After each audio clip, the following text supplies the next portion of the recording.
Mutevu, the president of the Jomo Kenyatta University Students Association, Jkuat. My name is Sadia Juma, a student in Jkuat. My name is Donald Midodo. My name is Esther.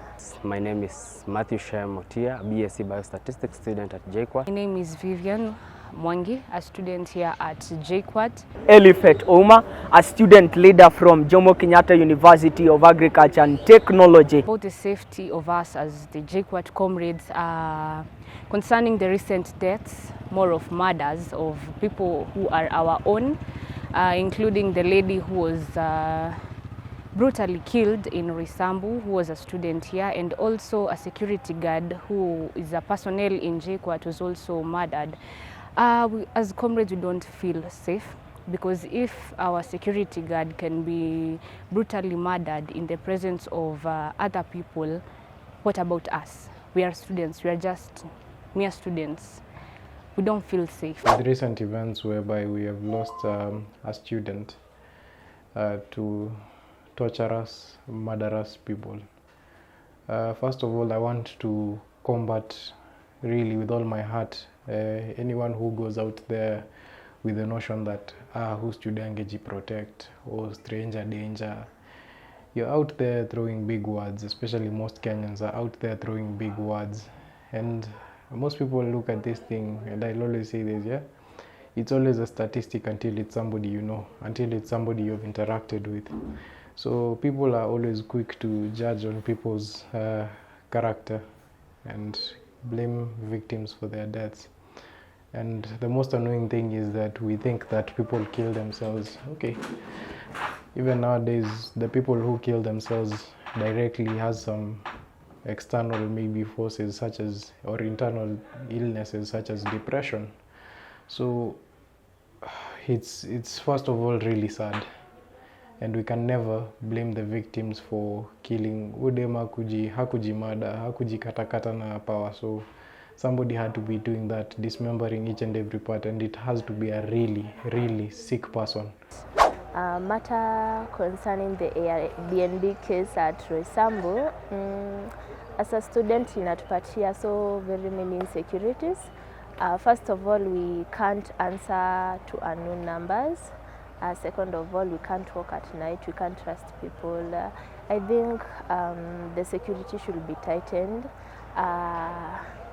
Hizo Airbnbs kunafaa kuwa na very tight security.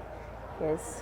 Recently, there have been cases of students. A student was killed, and also we also get a report that a security personnel in Jkuat was murdered.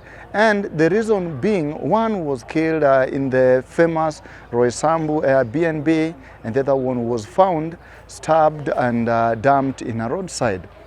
It is a very big issue and a very big concern in our university, and many of us as students, when we get to hear such things, we can never take it with ease because we don't know who is next. As a matter of fact, it is something that has created a lot of tension to us as the student body. How safe are we? How safe are we in this generation?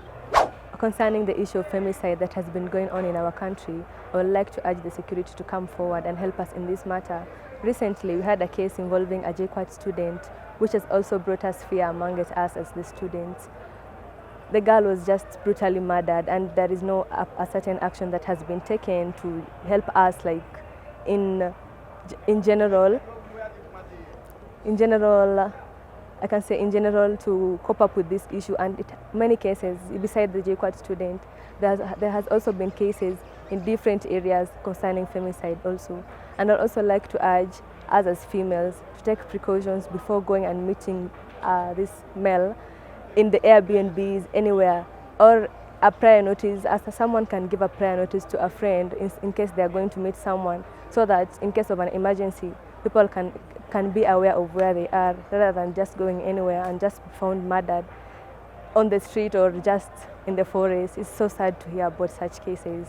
It is a wake-up call that has come to the attention of many students right now at the tertiary institutions, not only at JKUAT, but this is a wake-up call to all students in other universities. We all know, and if we not all know, then most of us are aware about an incident that happened around Thika Road Mall in a certain Airbnb of the late Waini. And this is just a wake-up call to all of us. These are incidents that have happened. It is not the first, neither is it the last that is happening.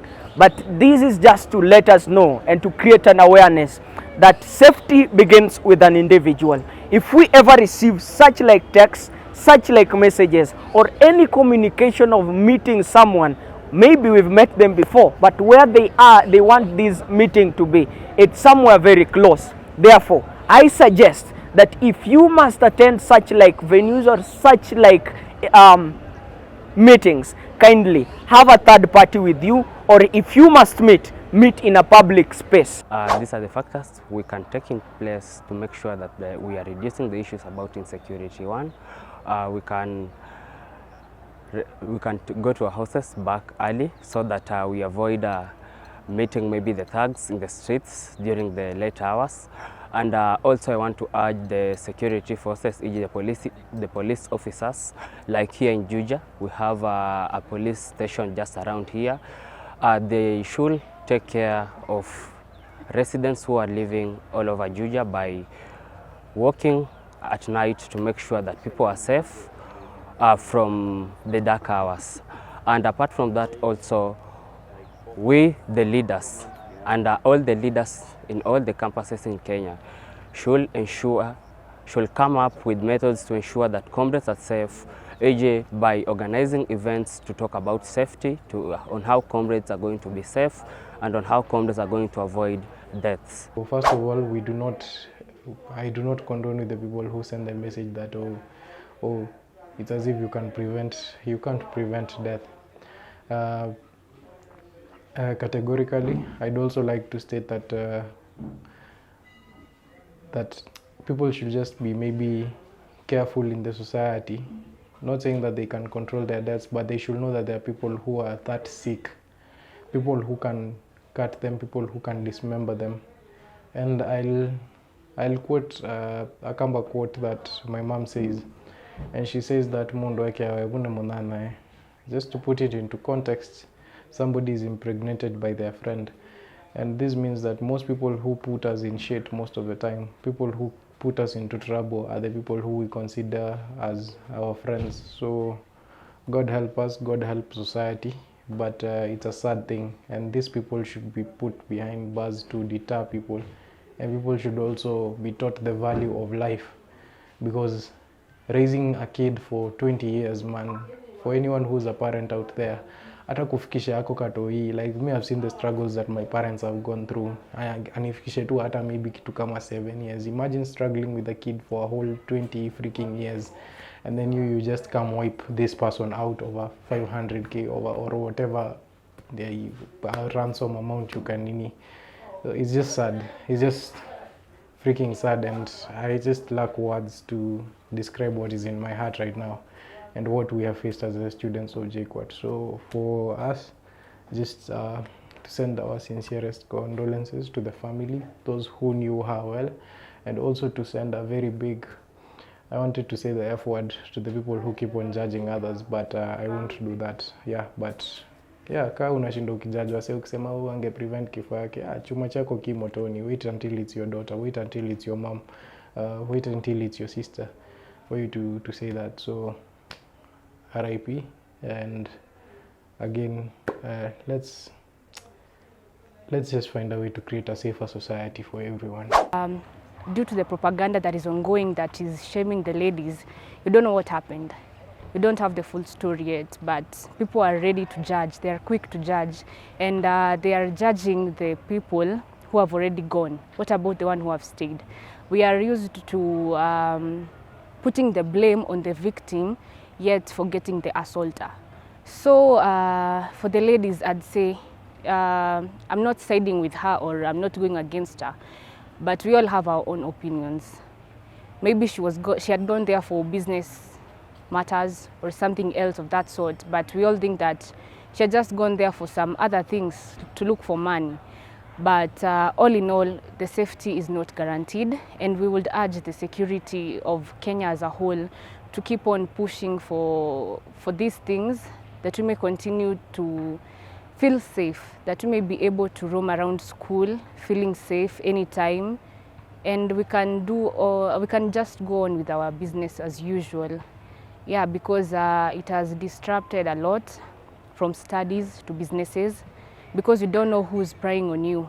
You might be the next victim. I might be the next victim. We don't know about tomorrow. So I'd urge us to be our brother's keeper. Let's watch out for each other, and let's give the appropriate advice that is required at an appropriate time. That's all from me.